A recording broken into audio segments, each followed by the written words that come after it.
നമസ്കാരം. അപകടക്കണിയായ ബണ്ട് തിരുവല്ല കവിയൂർ വിഴൽ നിവാസികൾക്ക് പേടി സ്വപ്നമാകുന്നു.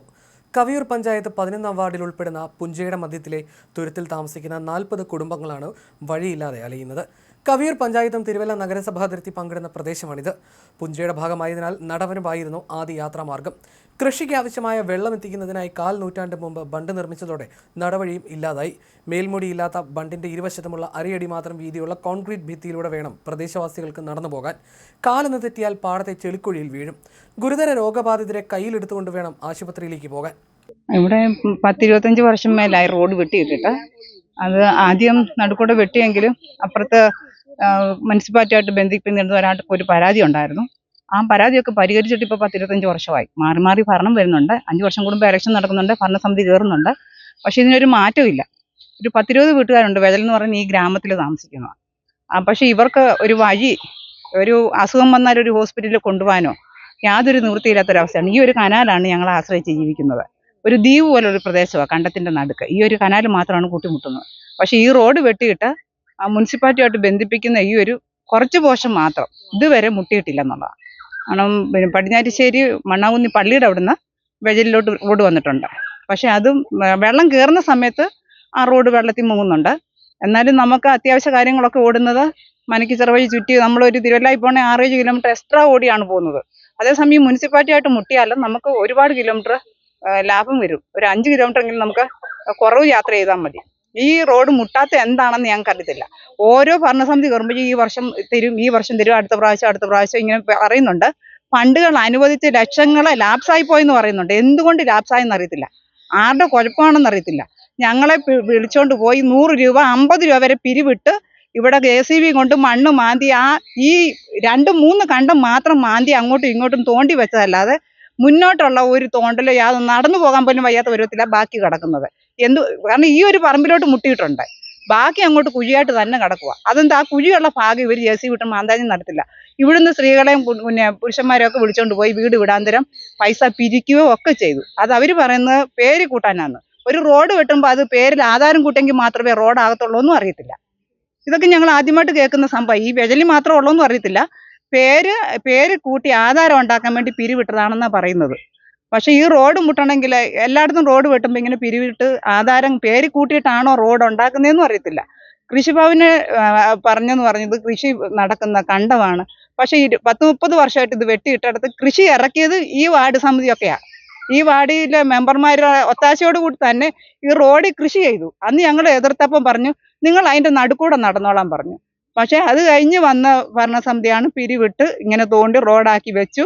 ആ കൃഷി ഇപ്പം റോഡിൽ ഇല്ലാത്ത രീതിയിൽ ഇപ്പം വഴിയായിട്ട് വെച്ചിട്ടുണ്ട്. പക്ഷേ അത് മണ്ണിട്ട് നികത്തി ഞങ്ങൾക്ക് മുനിസിപ്പാലിറ്റിയുമായിട്ട് മുട്ടിച്ച് വന്നെങ്കിൽ മാത്രമേ ഞങ്ങളുടെ ജീവിതം മുന്നോട്ട് പോകത്തുള്ളൂ. 10-20 കുടുംബമുണ്ട്. കുഞ്ഞുങ്ങളെ സ്കൂളിൽ വിടാൻ ബുദ്ധിമുട്ടാണ്.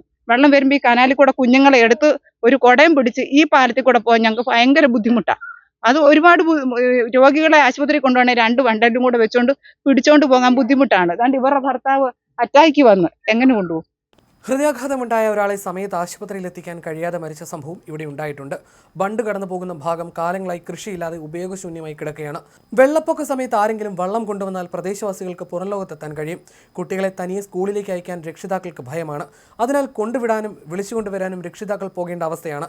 ബണ്ടിന് മേൽമൂടി സ്ഥാപിച്ചാൽ പേടിയില്ലാതെ പ്രദേശവാസികൾക്ക് നടന്നെങ്കിലും പോകാം. ഇക്കാര്യം ചൂണ്ടിക്കാട്ടി ഇറിഗേഷൻ വകുപ്പിന് പലതവണ പരാതി നൽകിയിട്ടും നടപടി ഉണ്ടായിട്ടില്ലെന്ന് പ്രദേശവാസികൾ പറയുന്നു. ഞങ്ങൾ 92-ൽ ഇവിടെ താമസം വന്ന അത് പിന്നെ ഇന്ന് വരെ ഇവിടെ ഒരു പുരോഗമനം ഉണ്ടായിട്ടില്ല.